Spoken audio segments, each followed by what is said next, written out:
설교일 겁니다. 신앙생활을 수년을 해보신 분들은 적어도 한 번 이상은, 그리고 여러분들이 성경 읽기를 할 때도 한 번 이상은, 또 꼭 교회 다니지 않는 분들도 어디서든 들어보았을 만한 성구가 들어있는 부분인데요. 이럴 때 우리가 조심해야 될 게 하나가 있는 게 뭐냐면, 아는 말씀이기 때문에 흘려 듣는 습관들이 우리에게 배어 있을 수 있거든요. 그것들을 좀 잘 생각을 챙기셔서, 그럼에도 불구하고 오늘 새롭게 들려질 말씀에 대해서 좀 고민하는 시간이 되었으면 좋겠습니다. 예수님께서 나는 양이다 라고 얘기하시는 건 비유거든요. 비유. 나는 양이 드나드는 문이다 라고 얘기하십니다. 양이 드나드는 문. 그런데 양이 드나드는 문이 난데, 그러니까 당신 자신이 문이라고 표현을 하신 겁니다. 비유적으로.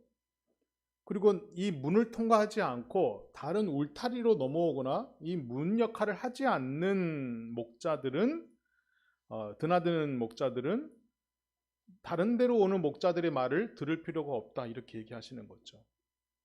이것은 이제 무슨 얘기냐면 당시의 시대상을 좀 당시의 문화를 좀 알아야 되는데, 양의 꼴을 먹이려고 하면 목축하는 사람들이 들로 데리고 나갔겠죠. 그리고 뭐 짧게는 한 주, 길게는 한 달 동안 목초지가 있는 곳으로 계속 이동 방목을 한다는 것이죠.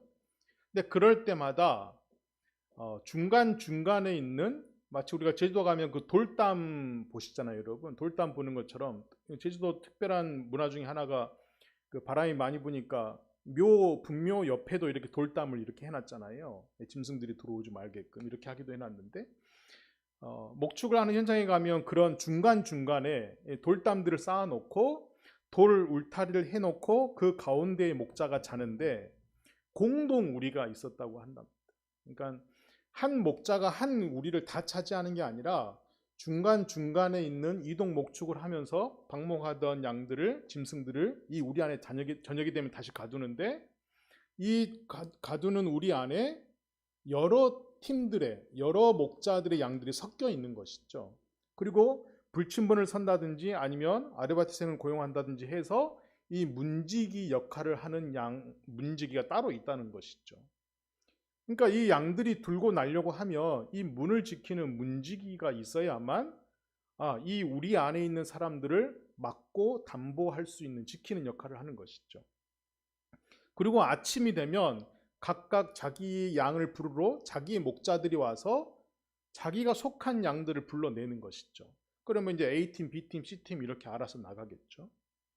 그래서 이 말씀을 하시면서 나보다 먼저 와도 도둑이고 강도고, 내가 문을 통해서, 문지기를 통해서만 올 수 있는데 이 문을 통과하지 않고 다른 곳으로 오는 양의 주인이라고 하는 사람들은 다 가짜고 도둑이고 강도다, 이렇게 얘기하시는 거죠.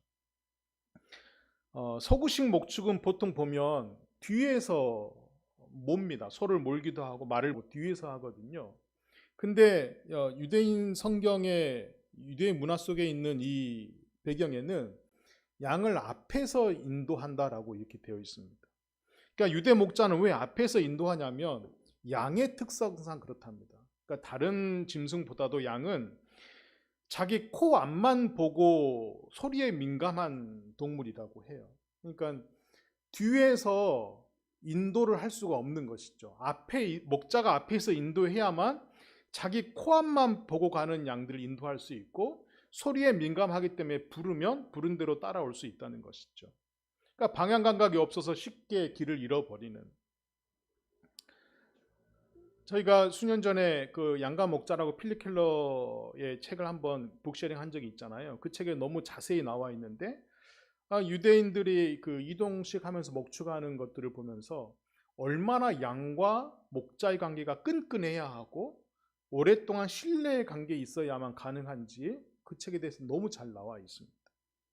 그러니까 그만큼 목자는 양을 위해서 최선을 다해서 보살피고 케어하려고 하는 준비가 되어 있어야 하고, 양도 쉽게 강도에 노출되고 쉽게 일이나 늑대, 다른 들개들에게 노출될 수 있기 때문에 목자가 인도하는 대로만 인도를 잘 받아야지, 그렇지 않으면 언제든지 강도의 위험에 도둑질할 위험에 처해 버리는 것이죠. 제가 어제 그 충격적인 뉴스를 하나 봤는데 유튜브에 보니까는 그 부산의 포도원교회 김문은 목사님 부흥 강사로 유명하신 분인데 현재 고신 측 부총회장이신데 욕설 파문이 일어났더라고요. 유튜브에 떴던데 부격자들에게 엄청 심한 욕들을 이렇게 수년간 하셨더라고요. 그냥 시옷 비읍은 뭐 그냥이고 뭐 여격자들에게도 상식 이하의 욕을 막 이렇게 하는 게 굉장히 큰 파문이 됐더라고요. 아내가 저에게 그런 영상 좀 그만 봐라 그랬는데 어제 떠가지고 한 번 봤는데 그만 보라 그러더라고요. 그래서 내가 늘 그런 것만 보고 다닌 사람인 것처럼. 근데 제가 이제 그걸 보면서 어떤 속상함이 있었냐면 저는 원래 그 유명한 목사님들 잘 안 믿거든요. 안 믿기도 하거니와 기대가 없는데 제가 속상한 건 뭐냐면 그 교회가 그런 부격자들이 그분의 그런 걸 알고 그곳을 들어간다는 거예요. 이게 무슨 얘기예요? 이 회사가 나쁜 회사인지 알아. 근데 월급을 많이 줘. 들어갈 수 있는 것이죠. 이해 가시나요? 이 회사가 정말 도덕적으로 영 아니야. 근데 내 스펙 쌓기에 너무 좋아. 들어가는 것이죠. 대형교회 부격자들이 다 그렇게 하는 거거든요. 저도 학교 다닐 때요. 막 정의를 외치는 그 전도사들이 엄청 많았어요. 목회자 후보생들이. 근데 나중에 알고 보면은 막 큰 교회 가가지고 막 이러는 분들이 뭐 굉장히 많이 제가 보게 되는 것이죠. 근데 제가 왜 속상했냐면 그 이제 뉴스가 나오면서 이런 이야기예요. 그 목사님과 사역자들만의 일이 아니라 웬만한 중직자들은 그 일을 알고 있다는 거예요. 근데 이게 수년 동안 알고 있음에도 불구하고 외부로 유출이 안 되고 침묵 속에 있었다는 거죠. 저는 이게 속상한 거예요. 이게. 그 김문은 목사님이 도덕적으로 나쁜 분이다. 부격자들이 인격적인 침해를 당했다. 저도 사역할 때 인격적인 침해 많이 당했어요. 그게 중요한 게 아니라 다수의 그리스도인이 침묵했다는 거예요. 다수의 그리스도인. 이게 비참한 거예요, 여러분. 그동안 수많은 당회를 했을 것이며 수많은 공동의회를 했을 것이며 그런데 그 다수는 왜 침묵하고 있었냐는 거예요. 담임 목사의 폭언과 폭력적인 언행에 대해서 왜 침묵하고 있었냐는 거예요. 이게 한국교회가 망조가 들어버린 것 중에 하나가 이겁니다. 사람들이 공동회의 때 아무 말도 못해. 말하면 자기가 무슨 간첩이나 되고 엑스맨이 돼버리는 것처럼 아무도 나서지 않아. 그러면서 기도는 너무너무 잘하는 것이죠. 기도는 너무너무 멋있게 하는 거죠. 한국교회를 자기가 다 사랑하는 것처럼. 우리는 늘 양과 같다라는 생각을 해야 됩니다. 언제든지 도둑 당할 수 있고 언제든지 강도의 위험에 노출될 수 있는 양이라는 걸 늘 고민해야 합니다. 그래서 우리 스스로를 지킬 힘이 우리에게는 늘 부족한 것이죠. 만약에 우리 중에 나는 하나님 믿지 않아도 지금까지 잘 살아왔고 잘 살 수 있어 라고 하는 건 아직까지 나를 잘 살피지 않은 분들이. 여러분 우리가 감기 바이러스 하나도 우리 몸에 들어오는 거 막지 못하는 연약한 사람들 아닙니까?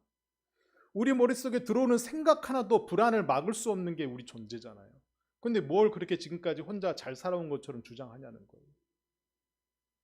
우린 그렇게 대단한 존재들이 아닌 것입니다. 그래서 오늘 나는 너희들에게 너희들의 이름을 부르고 너희들을 호명해서 너희들을 인도하는 목자 역할을 내가 한다. 나는 그런 선한 목자였으면 좋겠다. 이렇게 밝히시는 거죠. 그러면서 이렇게 얘기하시는 거예요.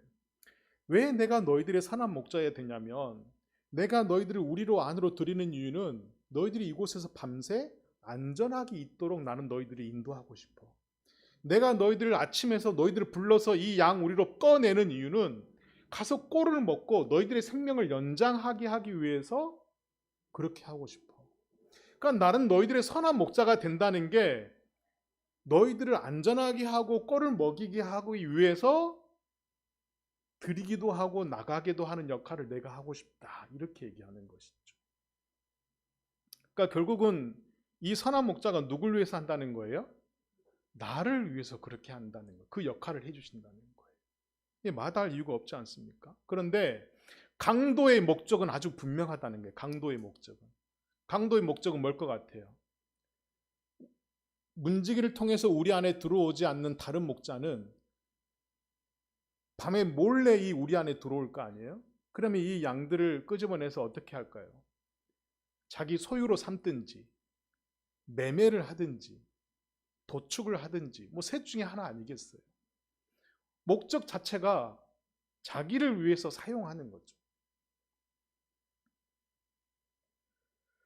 근데 예수님께서는 그렇게 얘기하지 않으시고 나는 너희들에게 생명을 얻게 하고 싶고 너희들이 생명을 유지하는 것뿐만이 아니라 아주 더 좋은 것을 누리게 하기 위해서 너희의 선한 목자가 되고 싶다 이렇게 얘기합니다.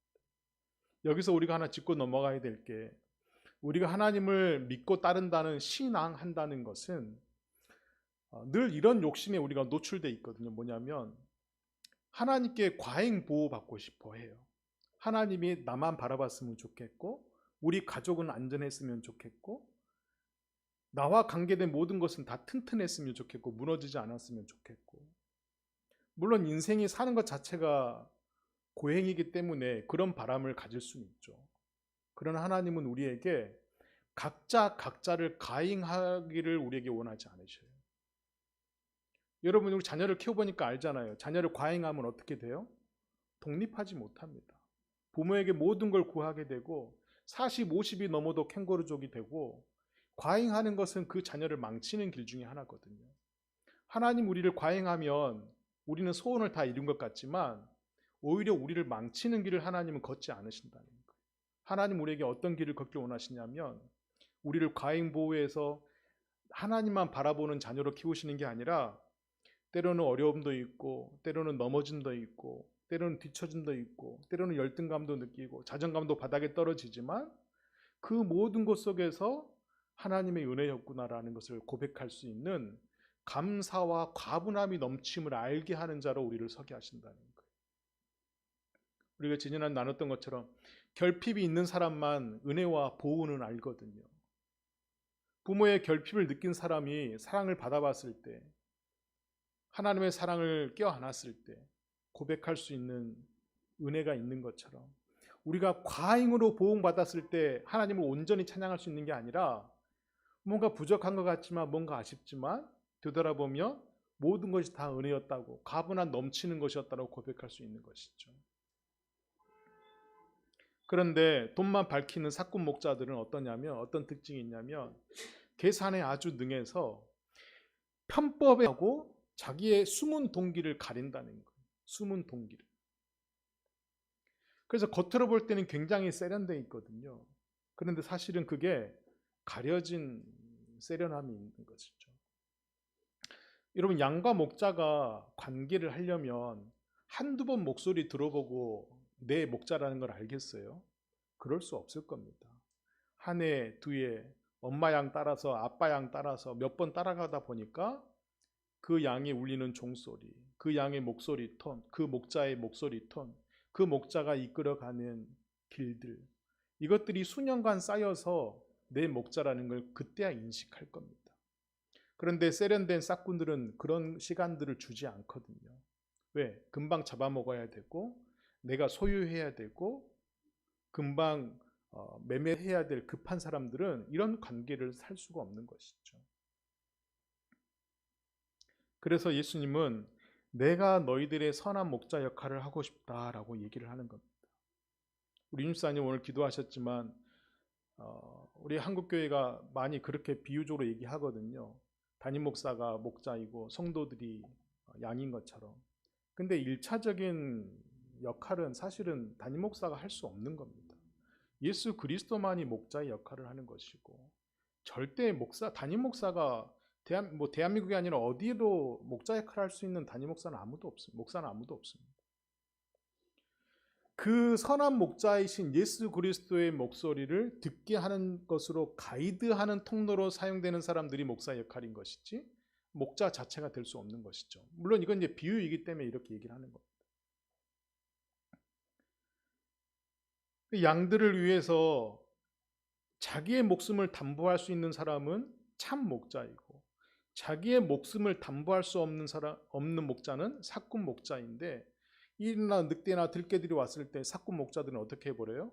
자기 목숨이 위태하기 때문에 자기 목숨을 부지하기 위해서 도망가 버리는 것이죠. 뭘 버리고? 양들을 버리고. 양들을 버리고. 왜? 애초에 자기 게 아니었으니까 버릴 수 있는 것이죠. 애초에 자기 게 아니니까.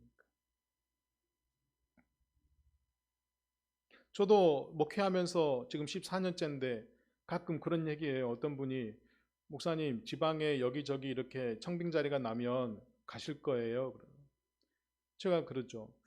제가 성도가 한 명도 없으면 당연히 가죠. 성도가 우리 교회 한 명이 없으면 당연히 어디라도 가죠. 근데 우리 교회 성도가 한 명이라도 있는 이상 제가 어떻게 어디를 가겠습니까? 사람들이 이해를 해요. 왜냐하면 이렇게 좋게 해석을 해요. 아니 그곳에 가면 목사님을 원하는 더 많은 사람들이 은혜를 누릴 수 있지 않겠느냐고. 근데 하나님께서 이곳 가운데 저에게 맡겨준 한 마리 양은 저는 놓쳐버리는 거 아니에요. 이게 사건이지 뭐가 사건이겠어요. 그러니까 저는 우리 새마음교회 여러분들이 예수 그리스도가 선한 목자라고 했을 때의 그 목자 역할을 단단히 마음에 새기시고 목사가 무엇을 해주는 게 아니라 예수 그리스도의 음성을 들을 수 있는 정도로 가이드 역할을 내가 잘해주고 있는가를 늘 견제해 주셔야만 되는 것이에요. 그 역할을 잃어버리고 제가 목자 되길 바라신다거나 하면 저는 직업적인 목사 역할을 잘하는 세련된 사람으로 길러지려고 할 거예요. 예수님은 양과 목자가 얼마나 서로를 잘 아는 관계였는지 나도 양을 알고 양도 나를 안다 이렇게 얘기하시거든요. 그래서 서로가 희생하는 걸 희생이라고 부르지 않는 것이죠. 사랑이라고 얘기하는 것이죠. 부모가 자녀들에게 희생했을 때 나 너에게 희생했으니까 너 월급 받으면 나 다 줘. 이건 조건적인 희생 아닙니까 여러분? 자녀가 주는 건 덤이고 안 주면 어쩔 수 없는 것이죠. 그거 어떻게 요구할 수 있겠어요? 근데 시대가 시상하니까 다른 부모들은 주던데 너는 왜 안 줘? 이렇게 돼버리면 안 되는 것이죠. 그냥 희생하는 거죠. 왜? 사랑이기 때문에. 자녀들도 마찬가지죠. 우리 부모가 나를 더 잘 케어해줬으면 좋은데 조건이 안 돼. 우리 부모도 태어나 보니까 누군가의 자녀였고 누군가의 아들이었고 딸이었잖아요. 조건이 붙은 게 아니었잖아요. 근데 그분이 나에게 해줄 수 있는 한계가 있는 거 아닙니까? 부모가 모두 다 잘 살 수 없고 모두 교육 과정이 똑같을 수 없는데 어떻게 다른 부모에게 요구하는 걸 우리 부모에게 똑같이 요구하겠어요? 다 다른데.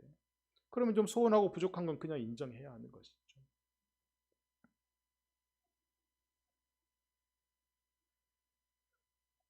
그런데 만약에 이 목자의 음성을 양들이 듣지 않는다면 어떤 결과가 일어나겠습니까?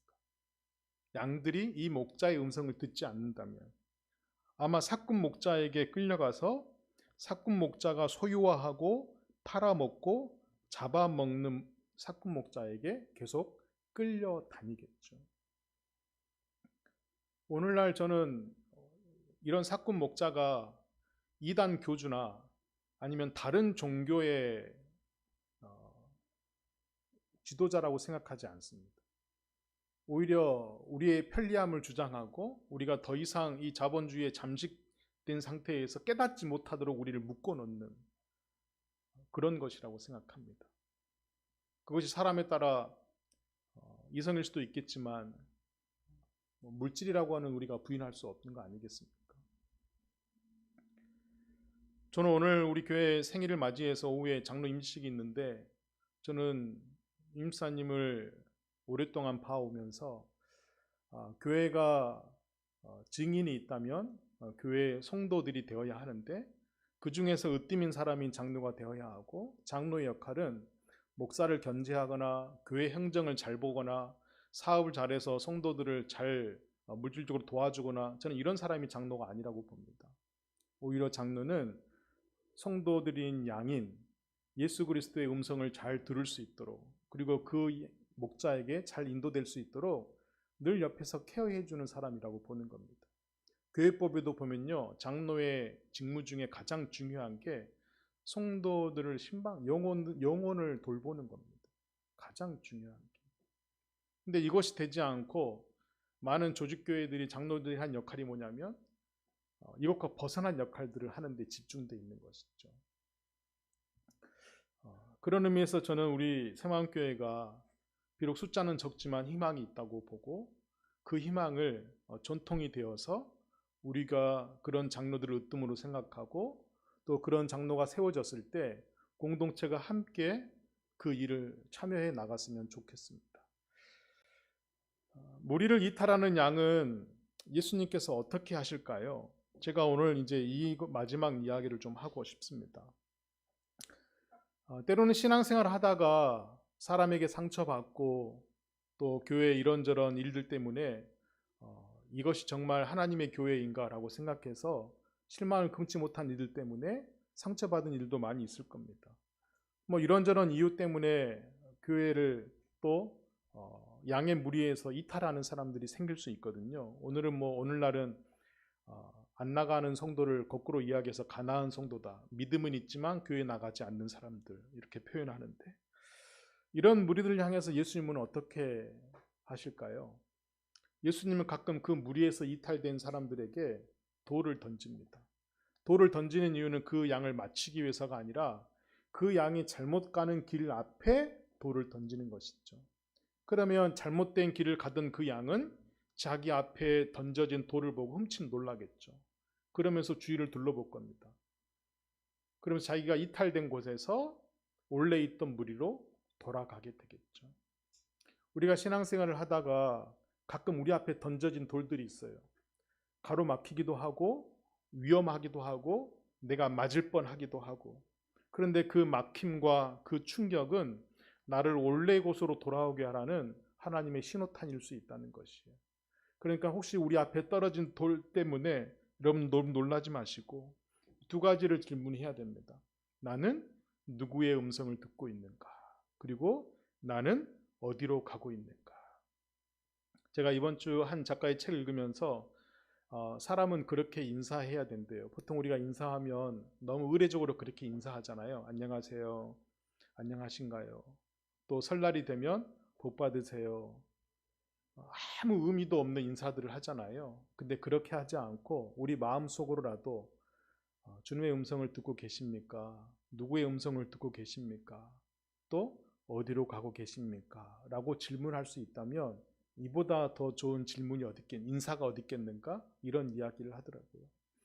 우리가 같은 교제를 나누면서 교회 와서 예배를 드리지만 예배를 드리는 그 모든 남은 시간에는 주식 얘기하고 자식 자랑하고 세상 염려 얘기한다면 이게 얼마나 슬픈 일입니까? 그런데 그 나머진 시간에 집사님 어디로 가고 계세요? 집사님 누구 음성을 듣고 계세요? 이런 질문을 할 수 있다면 너무 성숙하고 멋진 공동체 아닙니까? 지금 저희가 사순절 두 번째 주간을 지내면서 부활절 전에 40일의 시간들을 갖고 있는데 사순절은 그런 시간이었으면 좋겠습니다. 하나님의 음성을 다시 한번 내가 새겨 듣고 그 시간들을 다시 배우는 시간이었으면 좋겠어요. 그래서 음성을 듣는다고 하는 건 내 내면에 들리는 그분의 음성을 알아채는 것이죠. 제가 이제 여러분들에게 반복적으로 얘기하지만 여러분들 자주 까먹는 것 중에 하나 뭐냐면 우리가 하나님의 음성을 듣는다고 하는 건 1차적으로 성경에서 이야기한 하나님의 말씀은 우리 안에 울림으로 있는 것이죠. 성령의 감동이 없으면 절대 이 소리를 못 듣습니다. 근데 그 소리가 어떻게 오냐? 뭐 환청이나 뭐 환각 이렇게 오지 않고 우리의 마음과 생각이라고 하는 통로로 우리에게 옵니다. 그러니까 우리가 이성적으로 이런 걸 생각을 해야지 하나님이 무슨 뭐 기적처럼 짠하고 막 불빛처럼 환하게 나타나셔서 그렇게 말씀하시지 않고 우리의 생각과 마음이라는 통로로 우리에게 오신다는 거예요. 그러면 다시 한번 되짚자면 우리가 평상시에 그분의 말씀이라고 하는 이 성소를 묵상하는 습관들이 안 들었을 때는 우리 마음과 생각에 뭐가 꽉 차겠어요? 내 생각과 내 철학과 내 사상이 꽉 차겠죠. 근데 그분의 것을 읽고 그분의 것을 묵상하다 보면 내 생각과 마음의 통로로 그분의 뜻이 들어오겠죠. 제가 여러분들에게 지금 읽고 있는 그 선하고 아름다운 하나님에 있는 제임스 스미스라든지 아니면 그 하나님의 뜻 제랄드 시처라든지 제가 이런 책들을 추천해 드린 이유는 뭐냐면 각 나름대로 다 잘 나갔던 사람들이거든요. 그런데 어느 날 갑자기 교통사고로 자녀를 잃어버리고 어느 날 갑자기 교통사고로 부모를 잃어버리고 아내를 잃어버렸던 사람들의 고백이거든요. 그러면서 그들이 묻기 시작하는 겁니다. 하나님, 당신의 뜻이 어디 있습니까? 음성을 구하는 거 아닙니까? 그 전까지는 자기들이 하나님을 잘 믿고 있다고 다 생각했거든요. 여러분, 우리도 그렇지 않아요? 이 정도면 우리 세련되게 신앙생활 하고 있는 거 아닙니까? 임시 간다고 오늘 막 양장도 입고 오고 막 이 정도면 우리 좀 체면치레 해주는 거 아니에요? 근데 그게 중요한 게 아니라 인생의 난간 앞에, 그리고 내가 예기치 못한 멈춤 앞에 나는 누구의 뜻을 기리고 있는가? 난 누구를 갈망하고 있는가? 난 어떤 목자를 원하고 있는가? 참 신기한 거는 여러분, 아주 간단하게 구별하는 방법이 있습니다. 내가 주의 음성을 잘 듣고 있는가라고 판단할 때 아주 쉬운 방법인데요. 우선 나를 한번 살펴보면 내가 다른 사람 이야기를 잘 듣는 사람인가 한번 보십시오. 내가 다른 사람 이야기를 잘 안 듣는 편에 속하잖아요. 그런 사람은 하나님 음성 잘 못 듣습니다. 근데 내가 다른 사람 이야기를 잘 듣는 편에 속하다고 생각하잖아요. 이 사람은 준비가 되어 있는 사람입니다. 제가 그래서 목회자들 만나면 가끔 화나는 게 그거예요. 자기 얘기만 막 쏟아놓고 그냥 가시는 분들이 있어요. 만나자고 해놓고 얘기하자고 해놓고. 사실은 그런 분들 경건한 것 같지만 하나님 얘기 안 듣는 분들이거든요. 그냥 통성기도 시키고 막 자기 막 발설하고 쏟아내지만 그분의 음성에 귀 기울이지 않는 것이죠. 우리가 기도의 패턴도 그런 것이에요, 여러분. 우리가 돌풍 기도회 때는 우리 마음에 있는 모든 소원들을 갈망하며 내뿜기도 하지만 나머지의 모든 시간들은 늘 고요한 침묵 속에서 그분의 것을 들으려고 노력해야 한다는 것이. 여러분, 아내가 남편에게, 남편이 아내에게 사랑받을 수 있는 방법은 뭐예요? 하게 그 사람의 행동과 말들을 살피는 겁니다. 그 사람이 뭘 좋아하는지, 그 사람이 뭘 할 때 웃음을 짓는지, 그 사람이 어떤 말에 상처를 받는지. 그렇게 해야 될 때 상대방의 배우자의 음성을 들을 수 있는 것이죠. 근데 그런 전제가 없이 자기 할 거, 자기 하고 싶은 거 다 한 다음에 왜 내 뜻을 몰라줘 하면 이해 안 되는 것이죠. 예수님의 음성을 듣는 것도 그런 겁니다. 내가 과연 타인의 소리에 귀 기울이고 있는가? 내 삶의 습관과 내 영성의 습관은 어디에 서 있는가? 과연 내가 고요함으로 그분의 숨결을 느끼려고 듣고 있는가? 여러분이 고요할 때는 사실 배우자의 잠자는 숨소리까지도 다 들리잖아요. 그리고 시계바늘에 있는 시침 소리까지 다 들리잖아요. 내 안에 있는 심장의 고동 소리까지 다 들리잖아요. 고요해야만 들을 수 있거든요. 분주할 땐 절대 들을 수 없는 소리입니다. 그 여자 작가 중에 유명한 우리 작가 누구죠? 그 소설 연세 많이 드신 분. 갑자기 생각이 안 나네. 그분 일화 중에 그런 이야기가 있더라고요. 자기가 저녁에 밤마다 늦게까지 글을 쓰는데 어느 순간 나이가 드니까 원래는 너무 힘들고 싫었는데 이제는 남편의 코 고는 소리가 아니면 글을 못 쓰는 정도가 돼버렸대. 그러니까 그만큼 익숙해진 것이겠죠. 우리가 예수 그리스도의 음성을 듣는다고 하는 건 그런 것 같습니다. 예수 그리스도의 음성을 듣는 게 사실은 내 길을 쭉쭉 열어주는 건 아니거든요. 나를 알아주는 것도 아니고 내 미래를 확실하게 열어주는 거 아니거든요. 그렇게 생각하고 불필요하다고 생각하고 걸거치다라고 생각을 합니다. 심지어는 우리는 하나님의 음성을 듣는 걸 기쁘다라고까지 말을 해요. 그러나 우리는 그 선택을 하지 않는 것이죠. 로마서 8장 32절에 보면 예수 그리스도가 당신들에게 나머지 그 모든 것 중에서 가장 좋은 선물들을 여러분에게 주지 않겠습니까? 이렇게 이야기합니다. 그러니까 좀 쉽게 이야기하면 우리를 예비하는 자로 불러주시고 구별되도록 살아가도록 있다면 더 인격적으로 할 수만 있다면 더 세상을 사랑스럽게 가꿔야 될 종원직으로 우리를 부르셨는데 우리가 그분의 음성이 왜 필요한가라고 고민하고 그분의 음성이 내 불확실한 미래에 무슨 도움이 되는가라고 말하겠지만 지금까지 우리를 그렇게 보호하신 분이 더 좋은 것을 주기 위해서 더 풍성하기 위해서 우리에게 더 좋은 것을 왜 아낌없이 주지 않겠습니까? 이렇게 말하는 것이죠. 근데 그 선물은 누가 차지할 것 같아요? 그의 뜻을 구하고 그의 뜻을 기리고 그의 음성을 갈망하는 자들에게 이 기쁨을 주시지 않겠습니까? 근데 우리가 이 가장 우선적인 걸 놓쳐버리면 다른 목자 그리고 다른 음성을 귀 기울이게 되는 것이죠. 여러분 한 주간 이 시간 그런 시간이었으면 좋겠어요. 나는 어떤 음성에 귀 기울였는가? 나는 누구의 소리를 듣고 있었고 나는 어떤 소리를 듣지 못하고 있었는가? 내 앞에 떨어뜨린 돌에 나는 어떻게 반응했는가? 그리고 또 다시 내 앞에 떨어뜨린 돌에 내가 돌아가고 회개할 곳은 어디인가? 이것을 고민하는 한 주간이 되었으면 좋겠고, 이것이 여러분들 인생의 점철되어서 인생의 후반전이 되었을 때 난 노후 준비가 되었어 라고 안심하는 게 아니라 나는 주님의 음성을 듣는 것으로 충분히 행복했어 라고 하는 삶이 되시기를 주 예수 그리스도 이름으로 축복합니다. 하나님 감사합니다. 우리의 선한 목자가 되어주셨고 문지기가 되어주셨고 우리가 방향을 잃었을 때 우리 앞에 돌을 떨어뜨리셔서 있어야 할 곳으로 보내심을 감사합니다. 누가 음성을 듣겠습니까?